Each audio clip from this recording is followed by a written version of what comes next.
Mis hermanos queridos, muy buenas noches a todos. Les doy una cordial bienvenida. En la noche de hoy tendremos la continuación de el estudio sistematizado de la doctrina espírita ESDE. En esta ocasión vamos a hablar de los precursores del espiritismo como tal, en una versión de el escritor espírita Arthur Conan Doyle. Pero ese será el tema principal del día de hoy. Entonces, los quiero invitar a mis hermanos a que, para iniciar, pues comencemos con una sentida elevación del pensamiento, cerremos nuestros ojos, nos ponemos en contacto con el mundo superior espiritual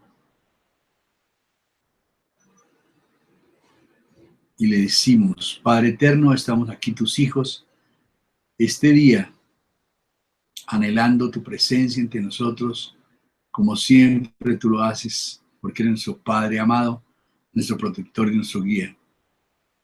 Te pedimos, Señor, que nos inspire esta noche para que los conocimientos que vamos a impartir al mundo puedan ser de utilidad para nuestro adelantamiento espiritual. Te pedimos igualmente, Señor, por la paz del mundo, porque los anhelos de poder se aquieten, porque podamos compartir como hermanos todas estas bellezas que tú nos proporcionas en este planeta de la Tierra. Que todos comprendamos que somos hermanos y que esa fraternidad universal debe imperar porque somos todos hijos tuyos. A nuestros hermanos guías y protectores de puntos de luz, le damos gracias infinitas por poder estar hoy aquí en este grupo y poder compartir las experiencias y las vivencias que nos da la doctrina de los espíritus. Le pedimos, Señor, tu fe en nosotros, que podamos nosotros sentir, vibrar, entender los conocimientos lindos, hermosos de la doctrina espírita. Que así sea. Bueno, mis hermanos, entonces es el momento. Vamos a compartir una experiencia muy bonita de los precursores de la mediunidad. Realmente precursores de la doctrina espírita, pues son muchos, ¿no? Pero realmente precursores de la mediunidad son, como vamos a ver, solamente unos cuantos. Entonces, aquí comparto con ustedes la pantalla en donde estamos iniciando esta guía número 12 del programa quinto de el estudio sistematizado de la doctrina espírita, que hemos denominado en esta unidad 3 el fenómeno de intercomunicación mediúnica, y la subunidad número 1 que habla de los médiums precursores. Los objetivos que tenemos específicamente será nombrar a esos médiums, conocerlos un poco más y elaborar una breve biografía de ellos, sobre todo para que podamos medir la importancia de esos médiums para la doctrina espírita y para el mundo. Muy bien. Acudimos entonces a un libro maravilloso que escribió Arthur Conan Doyle en el siglo XIX, que se llama Historia del Espiritismo. Arthur Conan Doyle, muy conocido como escritor, nos dio este regalo para la humanidad, en donde hace un recuento muy interesante de los inicios de la doctrina de los espíritus antes de la aparición de la doctrina propiamente dicha, codificada por el maestro Allan Kardec. Según el punto de vista de él, y así lo describe en su libro, los precursores de este espiritismo fueron Emanuel Swedenborg, Edgar Irving y Andrew Jackson Davis. Entonces vamos muy brevemente a analizar la vida de cada uno de ellos y a entender su momento histórico y lo que para nosotros representa estos tres personajes el legado que nos dejaron y lo que podemos sacar, inferir de todos estos conocimientos. Comencemos entonces por este personaje, muy brevemente, Emanuel Swedenborg, que fue un extraordinario vidente. Él fue un sueco, nació en el siglo XVIII y dice Conan Doyle lo siguiente de él: nunca se vio tal cúmulo de conocimientos. Era un gran ingeniero de minas y una autoridad en metalurgia. Esa era como su profesión, ¿no? Pero además de eso tenía una serie de aficiones intelectuales muy interesantes, porque era toda una autoridad en física y en astronomía. Recordemos que para esa época en que vamos a hablar del siglo XVIII, XIX, pues estas eran unas materias que estaban en pleno desarrollo y era muy importante para el conocimiento de la sociedad y el desarrollo de la ciencia en ese momento. Pero dentro de sus inquietudes intelectuales también estaba un profundo conocimiento y estudio de la Biblia. Eso lo acercó mucho más a sus quereres espirituales y a entender muchas cosas que mucha gente no visualizaba en su momento. Ahora, como medium, tuvo innumerables visiones. Swedenborg vio con muchísima claridad el mundo espiritual, sus habitantes, las construcciones, y pudo entender un poco mejor la escala evolutiva de los espíritus. Estamos hablando del siglo XVIII.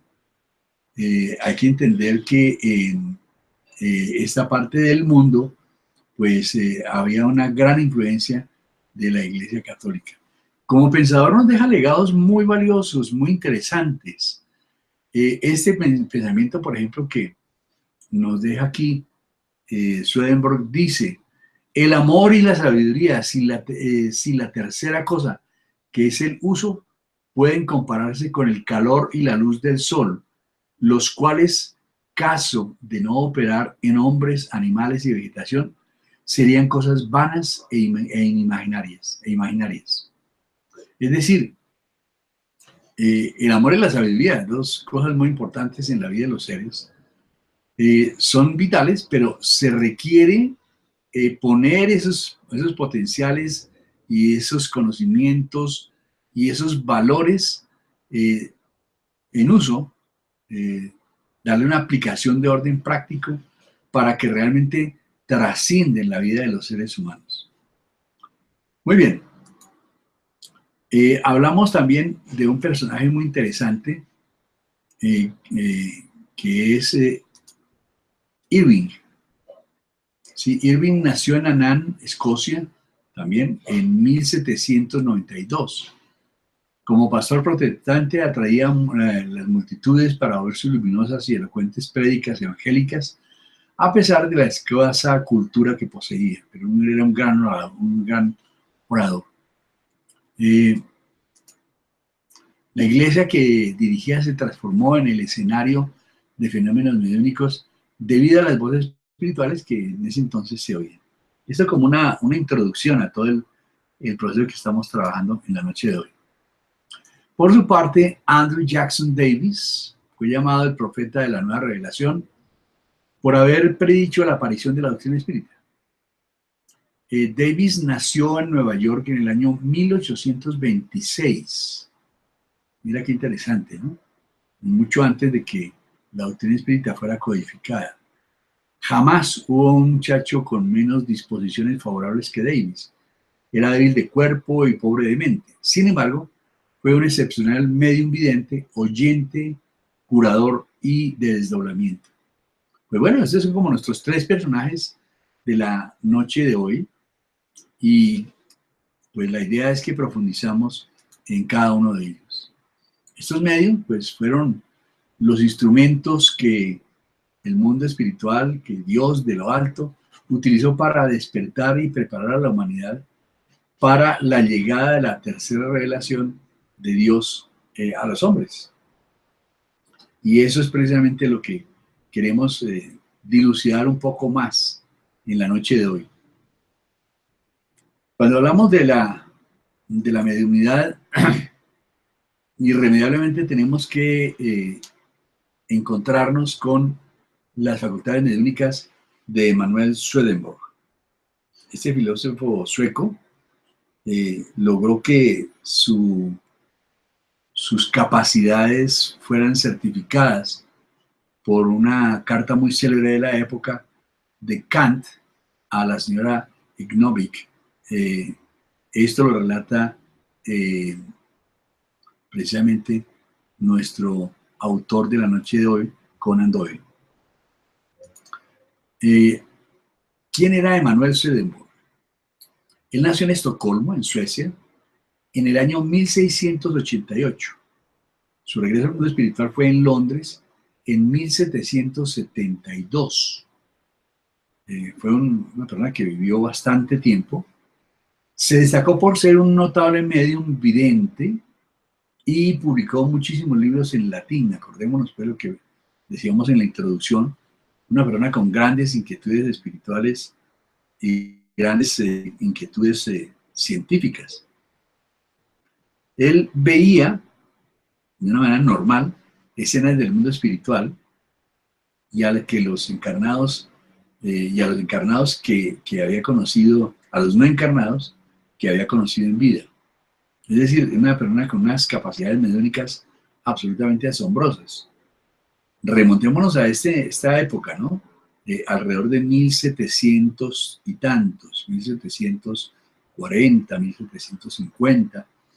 Y si uno encuentra el panorama de la Europa de entonces, encuentra una gran influencia de las corrientes de pensamiento de tipo cristiano, especialmente las corrientes católicas y protestantes. Entonces esto representaba pues un gran sufrimiento. Dentro de las habilidades especialísimas de Swedenborg fue uno de los primeros en describir el ectoplasma. El ectoplasma es ese elemento con el cual, gracias al cual los mediums logran plasmar las representaciones de los espíritus.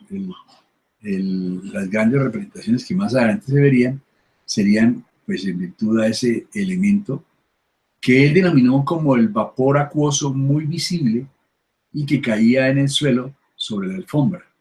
Es un elemento que cuando el medium está en trance, pues lo irradia a través de su cuerpo y eso permite que el mundo espiritual pueda modelar algún tipo de aparición, como más adelante se vería en algunas experiencias que estudiaremos seguramente. Swedenborg fue un verdadero pionero del movimiento espírita. Pues era una persona que técnicamente se puede decir que conversaba con muertos y hablaba de una nube psíquica, mira lo interesante, una nube de baja vibración que envolvía a la Tierra y a su humanidad. Él logró percibir este tipo de energía, que es lo que hace que efectivamente podamos nosotros estar en este plano físico. Pero también describió cosas muy interesantes.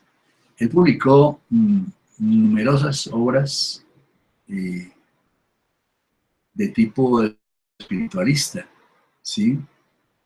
Una reproducción de una de ellas, ¿sí? De los apuntes directamente de él.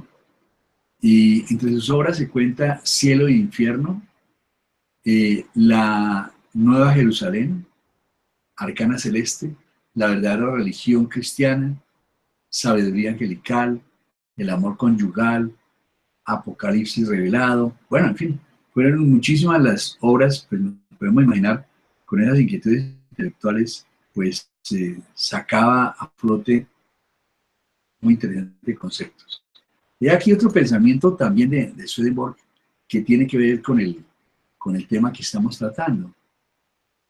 Él afirmaba, en el cuerpo espiritual, por otra parte, el hombre aparece como lo es en respecto al amor y la fe, para que todos en el mundo espiritual es la esfinge de su amor. no solo en cuanto a la cara y el cuerpo, sino también en cuanto a la expresión y las acciones. Era un personaje que, por sus inquietudes espirituales, realmente pensaba muchísimo en estas ideas, sobre todo del amor, de la fe, de la comprensión, porque lograba trascender lo que era puramente material. Podemos afirmar también aquí algo muy interesante. Él conoció a su manera y logró visualizar el mundo espiritual, que después de la muerte consiste en varias esferas, varios niveles, ¿no? Muy interesante. Cada uno de nosotros irá a aquella que se adapta a nuestra condición espiritual. Vio allí casas donde vivían familias, templos donde se practicaba el culto, auditorios donde se reunían para fines sociales, palacios donde debían vivir los jefes, etc. Y algo muy interesante, este mismo concepto, pero mucho más puntualizado, mucho más estricto, fueron los que finalmente, más adelante, logró describir André Luis en aquel escrito maravilloso que conocemos como La vida en el mundo espiritual o Nuestro hogar, ¿sí? Aseveraba Swedenborg acerca de ese trance tan difícil para mucha gente que es la muerte, que la muerte en realidad era algo suave, ¿no? Debido a la presencia de seres celestiales que ayudaban a los recién llegados en su nueva existencia. Hoy en día encontramos que esto efectivamente sucede todo el tiempo y es un elemento de altísimo consuelo para muchos seres, el saber que pues el momento de dar ese paso de estar encarnado a estar desencarnado, es decir, nuestro regreso a la vida espiritual, pues hay seres amigos que lo están ayudando y que lo están protegiendo, y que en el caso de que ese tránsito sea muy complicado, pues le van a ayudar, lo van a nivelar nuevamente para que se acondicione nuevamente a su condición de espíritu desencarnado. Aquí está otro pensamiento de Swedenborg. Nada es jamás libre si no viene de la voluntad, por lo que es lo mismo, de la inclinación que es del amor, porque todo cuanto el hombre quiere o ama, esto hace con libertad. Es una expresión de lo que doctrinariamente nosotros conocemos como el libre albedrío. Entonces él empieza a reconocer allí, desde aquel entonces, las cualidades de carácter espiritual de los seres humanos. Hoy en día sabemos que el libre albedrío es un elemento fundamental de nuestro diseño espiritualista. Realmente como espíritus tenemos inteligencia, voluntad y tenemos libertad. Y él afirma que nada jamás es libre si no viene de la voluntad. Y eso también es fruto de la inteligencia. Muy bien. En aquellas descripciones que hacía Swedenborg del mundo espiritual, él decía que en diferentes niveles pues había lo que él llamó ángeles y demonios, pero no eran de orden distinto al orden nuestro, eran realmente seres humanos que habían vivido en la tierra y que o eran almas retrasadas como demonios o altamente desarrolladas como ángeles. Hoy en día ya a través de la doctrina espírita logramos entender este concepto que para ese entonces era como muy poco claro, y es que efectivamente pues en realidad demonios como tal son seres atrasados que viven en el mundo espiritual y que se precian de degustar, por decirlo de alguna manera, el mal. Pero también hay seres que han pasado ya trances anteriores y son mucho más desarrollados y están en proceso de evolución mucho más avanzados, y él los veía como ángeles. Realmente pues son seres de diferentes niveles de la escala de desarrollo espiritual. Él decía, de ningún modo cambiamos con la muerte. Esto también está comprobado hoy en día por la doctrina espírita. El hombre lleva al mundo espiritual sus hábitos mentales adquiridos, sus preocupaciones, sus prejuicios, sus dificultades, y también tiene todas sus cualidades, sus dones y las virtudes que ha logrado adquirir en cada proceso encarnatorio. Entonces, realmente, lo que nos anticipó Swedenborg, pues fueron varios siglos antes, el poder aclarar conceptos de corte espírita. Afirmaba otra cosa también muy interesante que vale la pena destacar, que en aquel mundo que él conoció no había penas eternas. Los que estaban en los infiernos, por llamarlo de alguna manera, los patrones bajos, podían trabajar para su salida, siempre que tuviesen voluntad, ¿sí? Y, y había pues una cosa muy interesante, es que ese concepto de la pena eterna, que era un patrón de aquella época, profundamente acentuado en la mente de todas las personas, con este planteamiento, pues llegaba casi que a escandalizar, ¿no es cierto? Porque pues rompía precisamente con ese paradigma que era muy bien vendido y muy acentuado en la iglesia de ese momento, que era el concepto de que las penas eran eternas o las bienaventuranzas eran también eternas. Finalmente, ante inquietudes seguramente de las personas de la época, decía una cosa muy interesante, que el matrimonio, el casamiento, efectivamente existía también en el mundo espiritual, pero en forma de unión espiritual, lo cual es terriblemente cierto. Es de la constitución de esa unidad espiritual que se da sobre la base del amor, pero el amor fraterno, el amor espiritual, que es el que realmente edifica, construye y hace que la vida sea mejor en el plano espiritual. En aquel mundo que visitó detalles insignificantes para observar en ese mundo espiritual.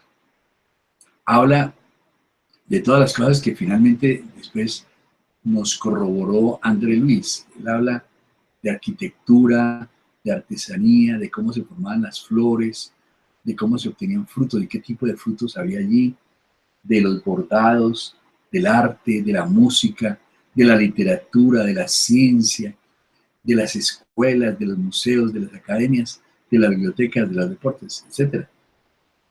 Realmente Swedenborg fue, si se quiere decir, un visitante anterior del mundo espiritual que fue después, como fue después André Luis. Si se comparan las dos obras, se encuentran descripciones muy similares. Es decir, que al parecer los niveles a los cuales estuvieron ambos fueron niveles muy similares, con una diferencia, que Swedenborg lo hizo como medium.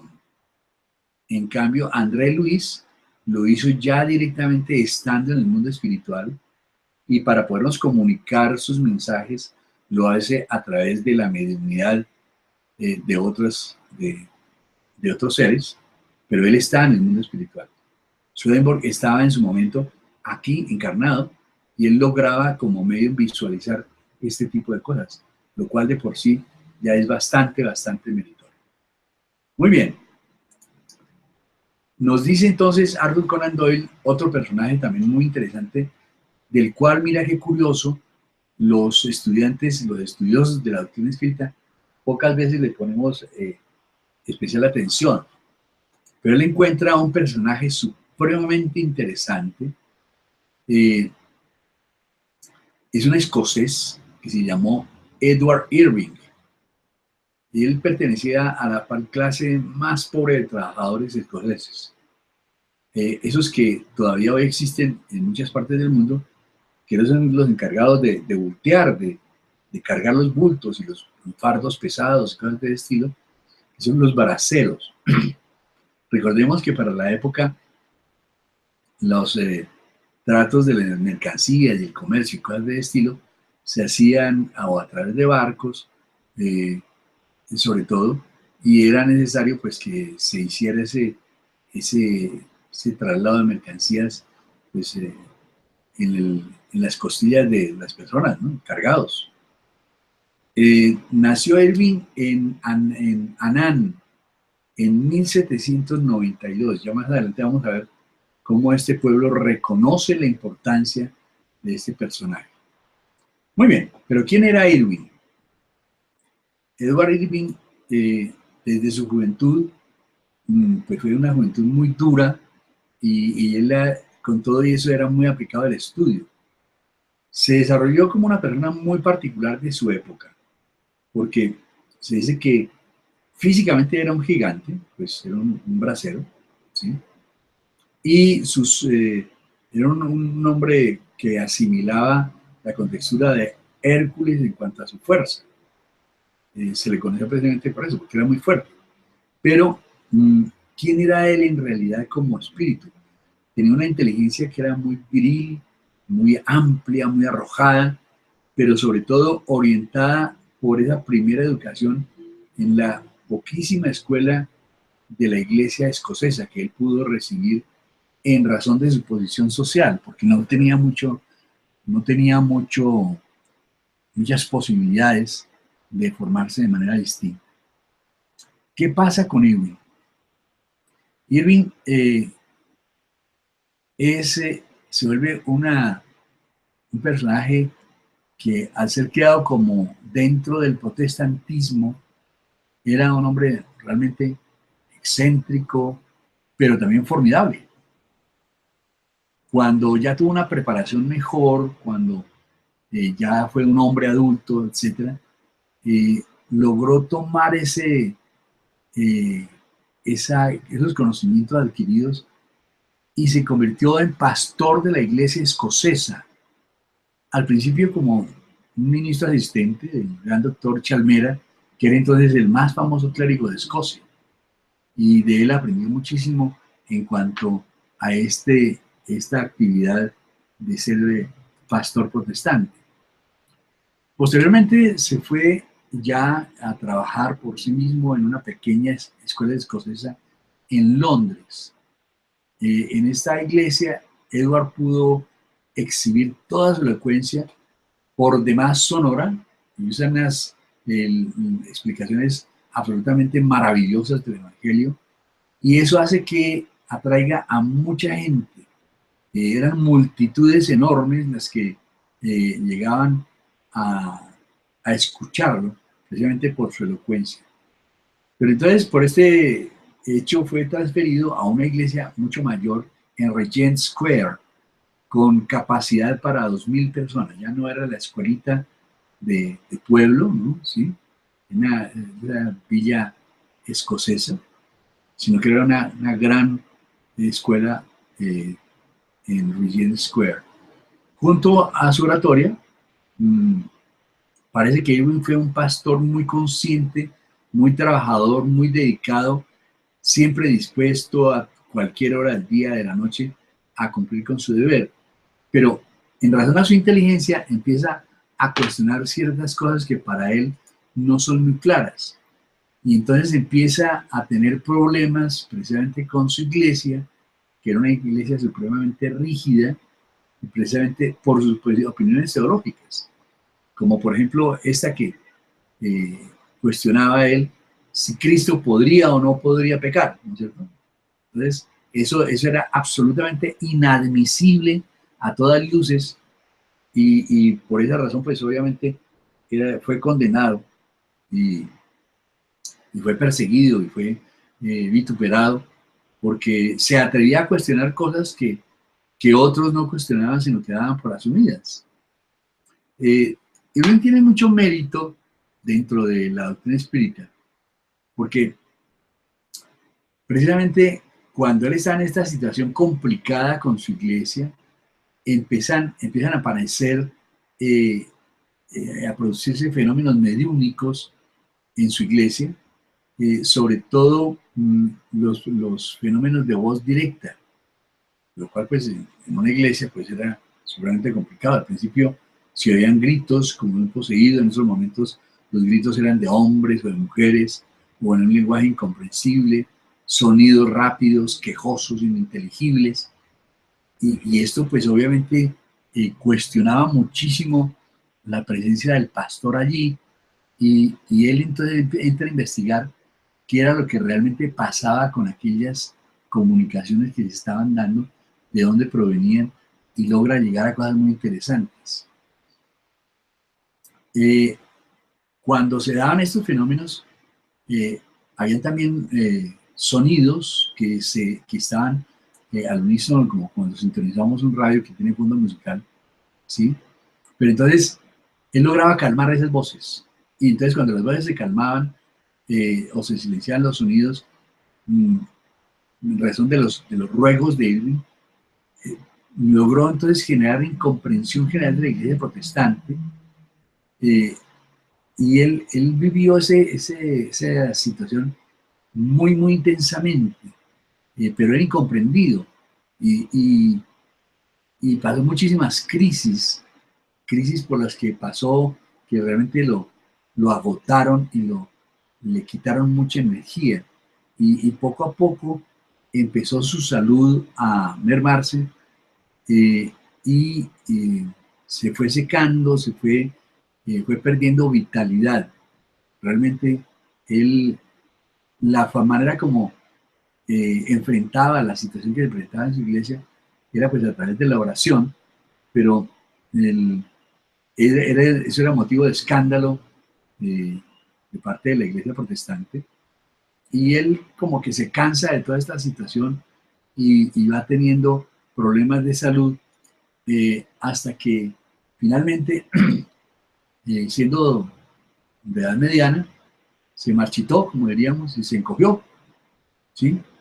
Su esqueleto se doblegó, sus mejillas se pequeñecieron, palidecieron, y así trabaja hasta el fin, teniendo en sus labios siempre esa expresión: si muero, moriré con el Señor. Su alma pasó para aquella luz más clara y más dorada que siempre anhelaba. Fue tan importante Irving que aquí está la ilustración de un monumento que se le levantó en Anán, en su tierra, precisamente como homenaje a ese personaje tan importante dentro de la doctrina protestante, pero también reconociendo sus poderes de mediunidad. Este es nuestro segundo personaje de la noche de hoy, que está presentándonos Arthur Conan Doyle como dentro del grupo de precursores de la doctrina espírita. Como precursores de la mediunidad aparece este tercer personaje, que se llamó Andrew Jackson Davis. Es un notable, muy importante, trascendental medium, que finalmente fue llamado el padre del espiritismo moderno, el profeta de la nueva revelación, o el Allan Kardec americano, por haber anunciado el advenimiento del espiritismo. ¿Quién era Andrew Jackson Davis? Pues veamos.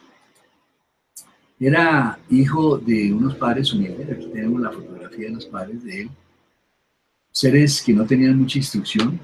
Él nació en 1826 en un distrito rural del estado de Nueva York, en Estados Unidos, y en las márgenes del río Hudson, entre gente simple y muy ignorante. Era un muchachito muy poco elegante, falto de actividad intelectual, de cuerpo delgado, sin ningún trazo que denunciara su mediunidad futura, ¿sí? Que a la postre fue una mediunidad absolutamente trascendental y fue excepcional. Muy bien, aquí ya lo vemos en sus años mozos, ¿sí? Y de él se conocen varias cosas muy interesantes. Cuando estaba en trance, hablaba en lenguas distintas. Entonces este personaje trabajaba la xenoglosia, ¿sí? Inclusive llegaba a hablar hebreo, pero había lenguas todas desconocidas por él, todas desconocidas por él. Exponía admirables conocimientos de geología y discutía cuestiones de arqueología histórica, de arqueología bíblica, de mitología y de temas lingüísticos y sociales, a pesar de no conocer nada de gramática o de reglas de lenguaje sin poseer estudios literarios ni científicos. Muy interesante, ¿no? Porque era una mediunidad, entre otras cosas, muy parecida a la que hoy en día tiene Divaldo Pereira Franco, ¿sí?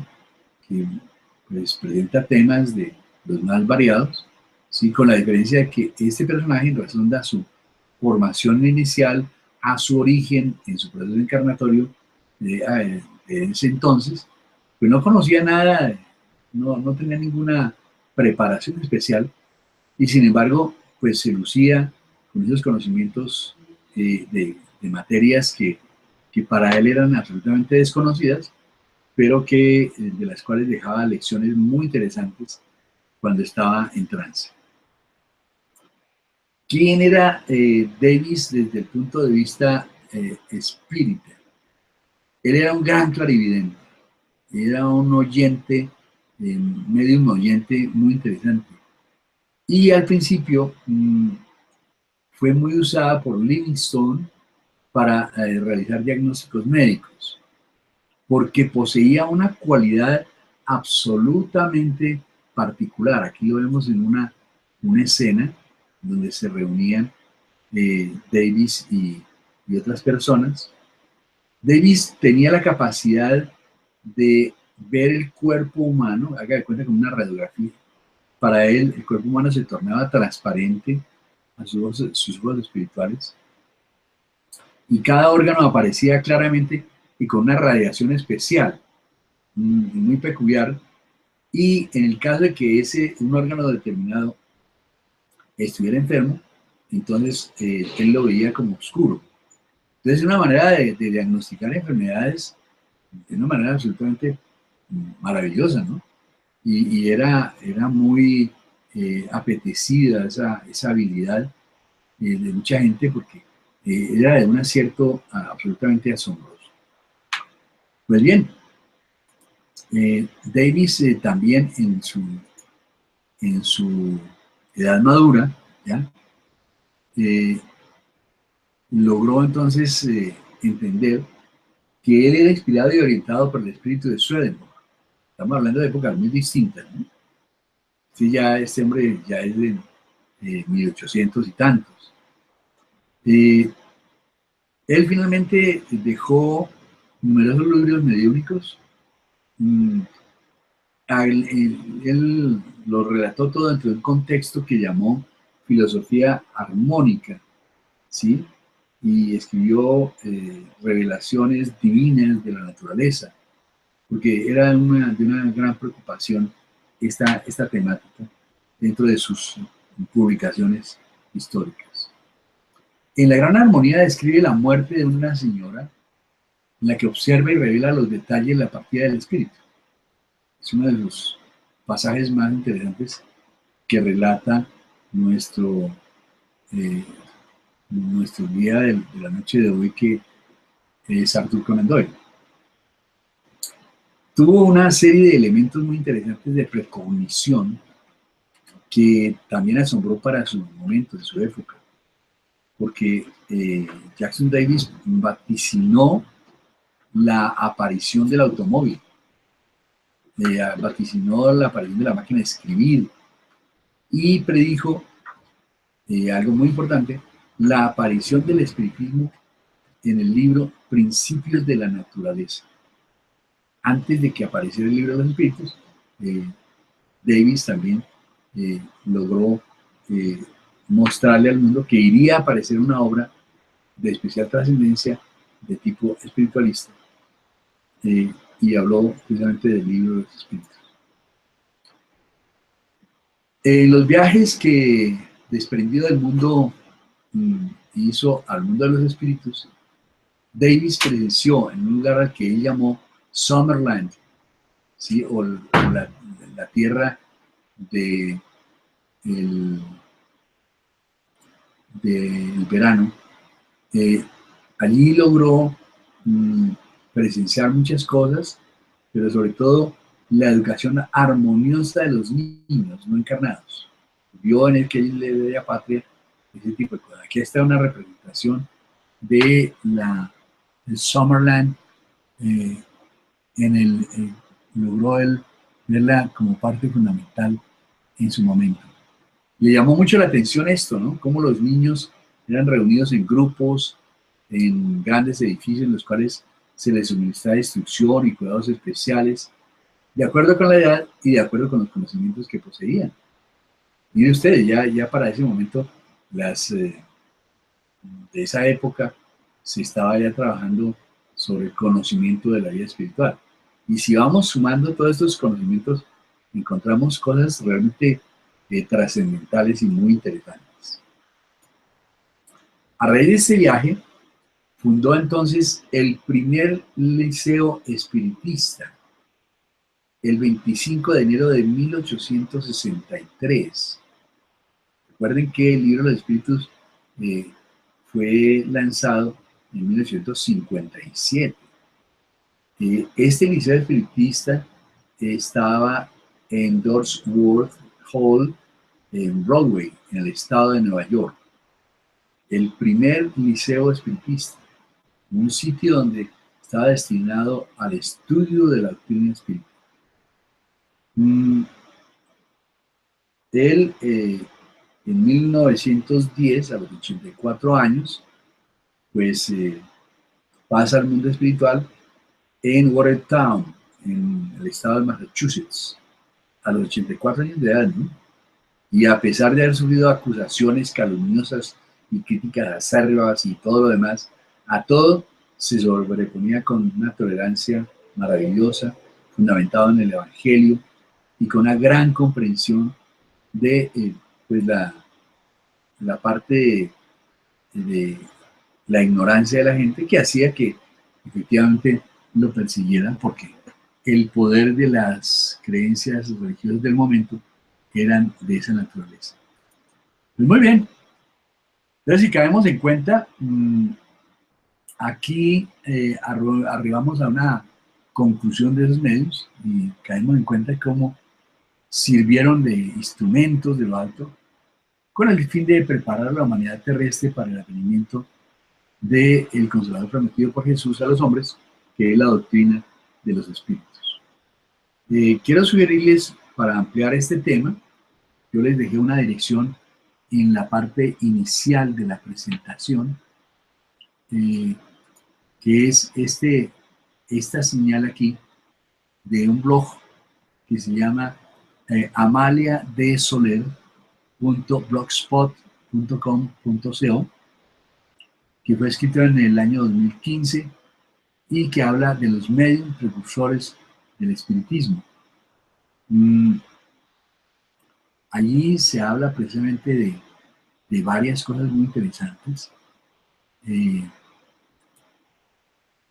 Se habla, por ejemplo, de que hay escenas muy interesantes que por razones de la brevedad del tiempo no fueran descritas aquí, pero se habla precisamente de ese tipo de situaciones.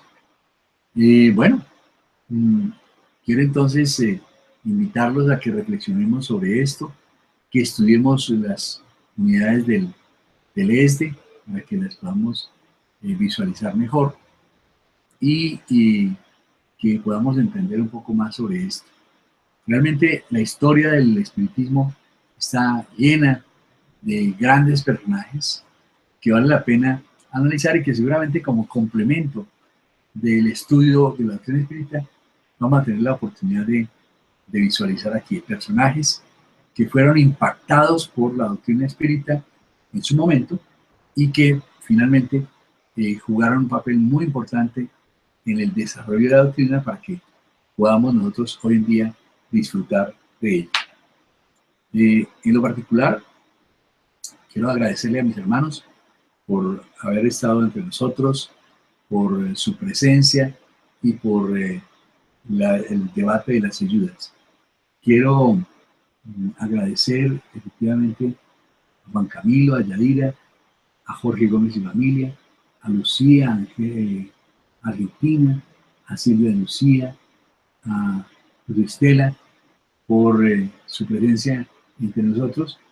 Y queremos recordarles que efectivamente tenemos la oportunidad de compartir muchísimas cosas debido a que, de hecho, pues cada jueves estamos con ustedes haciendo este trabajo de conocer más a fondo la doctrina de los espíritus. Quisiera terminar esta noche haciendo recomendaciones muy especiales para nuestros hermanos espíritas. Hay un portal muy interesante que ha trabajado muchísimo sobre estos temas del conocimiento de la doctrina espírita, que es la Federación Espírita Española. Si usted entra allá, digite en el computador Federación Espírita Española, allí encuentra una maravillosa biblioteca. El consejo es que si este tipo de cosas nos interesan, tenemos que tener un orden. Entonces, en primera instancia, yo quiero invitarles a trabajar, no a leer, sino a estudiar realmente los libros de la codificación espírita. Comencemos por el Evangelio según el Espiritismo, en donde se recogen los conocimientos básicos dejados por el Maestro Jesús de Nazaret y el análisis que de esos pasajes y que de esos legados nos dejan los espíritus. Es muy interesante leerlo. Y bueno, metámonos a trabajar a fondo el libro de los espíritus. Estamos celebrando los 160 años del libro de los espíritus. Con ese motivo, se celebrará en el mes de octubre, 12, 13, 14 y 15 de octubre. Tomen nota de esas fechas. 12, 13, 14 y 15 de octubre. Tendremos el cuarto Congreso Espírita Suramericano. Es un congreso donde se reúnen los países del área de Sudamérica, pero están bienvenidos de todas partes. Es muy fácil llegar, es muy asequible, los costos son relativamente bajos y sobre todo hay un programa espectacular de cerca de 50 conferencias en los 3 días. Es algo que es un banquete espiritual. Vamos a tener el auditorio, un gran auditorio de Compensar aquí en Bogotá, Colombia, y vamos a tener ese auditorio dividido en tres partes. Entonces uno tiene para escoger, ¿no? Entonces está la programación, simultáneamente se presentan 3 conferencistas y tú dices, a mí me gustaría conocer este tema o conocer o escuchar a este conferencista, a él quiero llegar. Y entonces serán unos días de experiencias maravillosas. Además de eso, para las entidades espíritas de Sudamérica, pero también para otras instituciones espíritas, tendremos un taller especial en donde nos ayudan a planificar las tareas espíritas. Tendremos unos momentos en los cuales pues, nos vamos a reunir los estudiantes del espiritismo para poder como consolidar las tareas, unificar criterios y poderle dar un rumbo unificado a la enseñanza de la doctrina espírita. Nuestros oradores de este congreso espírita son, pues, imagínate, son 50 conferencias. Vamos a estar varios de nosotros allí, pero el gran invitado excepcional que nos ha dicho que es la última vez que viene a un evento de esa naturaleza es Divaldo Pereira Franco. Él va a hacer la apertura y el cierre de este gran congreso. Entonces, mis amigos, si ustedes desean asistir, serán bienvenidos. Comuníquese con nosotros en Puntos de Luz a través del chat o a través del WhatsApp y nos ponemos de acuerdo. Será supremamente interesante que podamos tener una hermosa delegación del grupo de estudios Puntos de Luz y que nos podamos dar un abrazo presencial, porque siempre nos damos el abrazo virtual cada 8 días. Mis amigos queridos, entonces, para cerrar nuestra sesión de hoy, los quiero invitar a que participemos del chat. Yo no sé, no, estoy viendo aquí, no hay preguntas, pero bueno. Bueno, una cosa interesante. Al final de esta charla, nos reunimos también por Skype. Si tú quieres participar de esto, búscanos. Allí estamos reunidos. Basta con que estés conectado, ¿sí? Y te buscamos para que te unas a la conversación posterior a este evento, que es realmente muy interesante porque es el avance adicional de lo que vimos aquí y cómo podemos nosotros continuar esta hermosa tarea. Como gran evento, les quiero anticipar que para la próxima vez tendremos un invitado de gala. Desde los Estados Unidos de Norteamérica nos va a hacer la conferencia nuestro querido hermano Julio Gómez Carballo. Él va a estar entre nosotros y nos va a tocar un tema que es muy delicado, pero muy importante, que es acerca de los procesos obsesivos. De eso él sabe bastante, porque en su desempeño profesional como psicólogo, psicoterapeuta, pues tiene que ver con mucha frecuencia con casos de este estilo.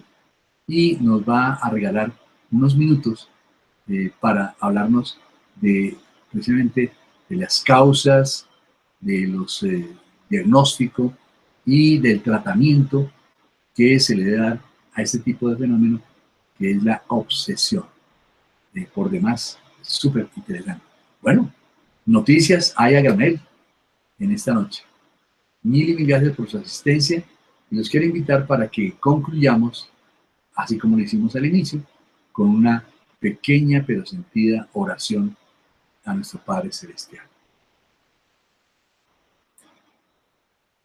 Señor Padre Eterno, te damos gracias infinitas porque hoy pudimos estar aquí en esta reunión de nuestro Centro de Estudios Espíritas Puntos de Luz.